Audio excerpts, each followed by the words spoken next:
I should show Jesus to my children. Well, Mom explains, and Lord, to say you started singing when you were 5. When you were 5. And because God is the giver of everything, He will guide you, and surely, in the goodness of time, you'll be an artist. All right. Sure. Hello and welcome to Delight in Him. Today I'm joined by one of the gentlemen popularly known as the Psalmist, who has a lot to share with us. Welcome. How are you, my brother? I'm fine. I'm fine. You're popularly known as the Psalmist, not so. Where did the name come from? When I was reading the Bible, then I came across the word Psalmist, coming from the book of Psalms. So I was like, I would love to use this name because it's coming from the Bible and it will really amplify me because it's coming from the word of God. Yes, that's why I came up with the word Psalmist. Was that at the point when you already had the music background? Yes. Oh, all right. So when did you start singing? Actually, I started singing, that was I remember well, Mom explains, and Lord, to say you started singing when you were 5. When you were 5? Yes. Up to now? Yes, up to now. Though there were some setbacks, I had to stop, then I came back to say, this has been my dream, has been my desire, let me just continue. You had to hold on to the hand. Yeah. Okay, so tell us about your original name, apart from the name that you're popularly known by. My original names are Samuel Mukuka, though I have a middle name, which is member name Mwamba. Mwamba. Yes. All right, I've heard of Mwamba when I was in the northern province. Yes. Yeah, now the Mwambas. Okay. And you are visiting us here. It's been a moment. We've enjoyed your ministry. Yeah, God wish you bless you. So now let's go. I know you just talked about you studying music at the age of 5. What made you continue? Why did you continue? There is this dream I had. Though Dad died when I was only 3 years old. So there's this dream that I had to say,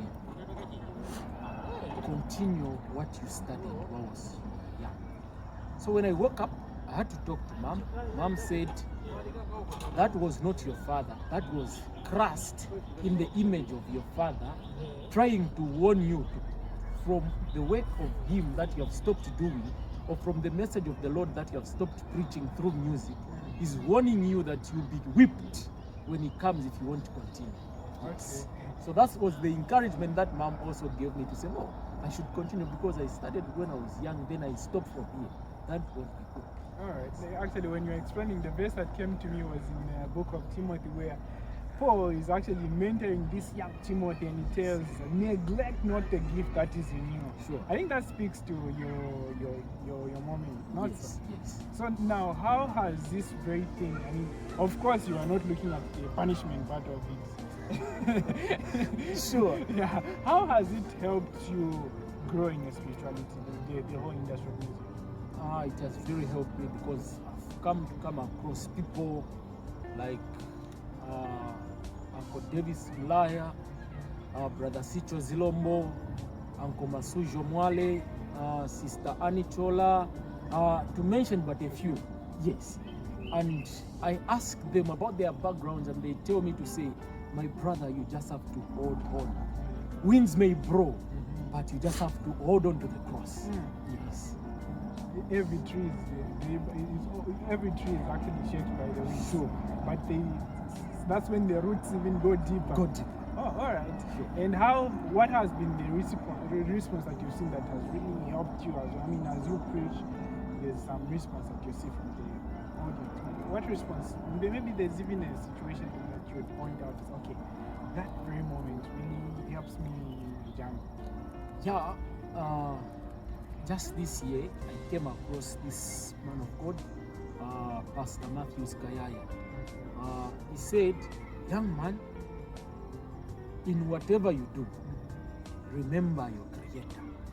I love your music, but you need to understand one thing. In this ministry, the devil hates this ministry because he knows this work grows beyond the preaching.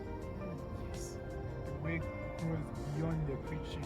So in essence, it's a tool that God desires always to use. Sure. Yeah.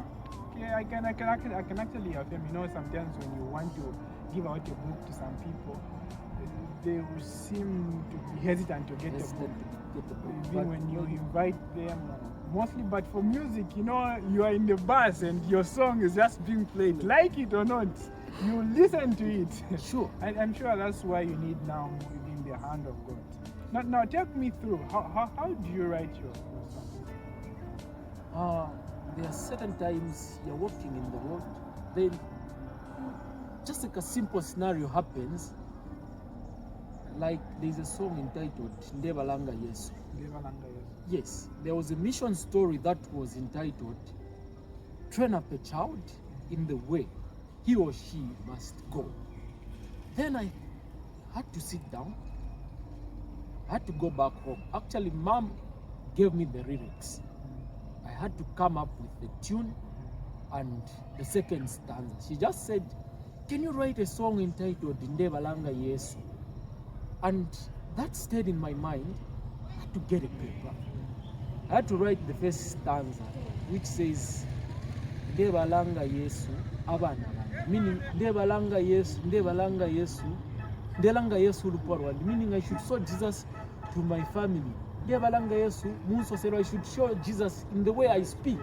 I should show Jesus in the way that I walk. I should show Jesus even to the friends that I have.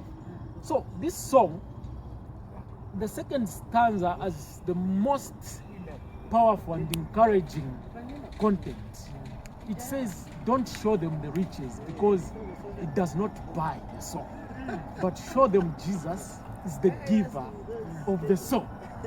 So Mom was like, this song has its own preaching. So that's how I write my song. Yes, but sometimes I talk to my producer, his name is Mr. Robert Munkanta. He composes most of the songs. I'm sure just from your explanation and the passion, I could see and feel that it's a process that makes you more connected to God. Sure, because you have to think, ask the Holy Spirit to come down. You first pray, Lord, how do I go through this? Sure. Okay, now there's someone out there, they really want to start music and they don't know where to start from. What would be your words to? What I would like to say, or my word of encouragement is,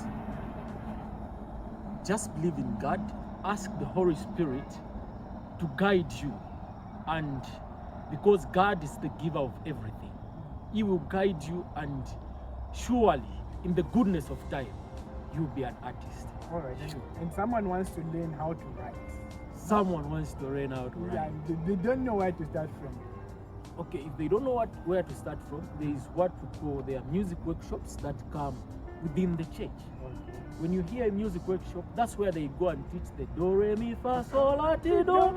Yes, the breathing, everything is there. Okay. So you go to those meetings, you learn a lot of things. Because you'd say, I would sing, you would say you want to sing, but you sing a song.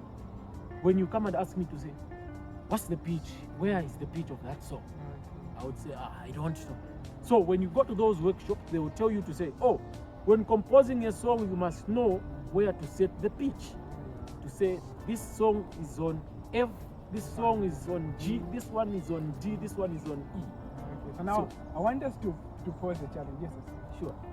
Pose the challenge. Oh, I thought you would take it up because we discussed it. So our challenge for this video is, we want the participants, whoever is going to watch this video, if you were willing enough to send in your music through the comment section, and we are going to, by chance, maybe we can even organize for you someone who can rearrange your lyrics. Is that okay? Sure, no problem. Yeah, no problem. So we're going to actually help you to actually look for a producer so that we see the way forward, even for your song, so that we also worship together. Any last words for anyone who's watching? For anyone who's watching, let's just believe in God, for we are in the last days and His soon coming is near. We just pray that if we don't meet here on earth, we meet in heaven where there will be abundance of joy. Wow, thank you very much. And actually, talking about music, what comes to mind is a time when the Israelites are moving out from the land where they were troubled, and we see Miriam and the many others, they jubilate as they now find themselves in the new place. But apart from that, when we go to the book of Revelation, the last book gives us a promise that even as we go to heaven, we shall indeed jubilate, because indeed we have seen Christ. So let's continue to delight in him, so that even at the end of the day, we shall see our faith shall meet even our sight. Bye for now, and continue to delight in him.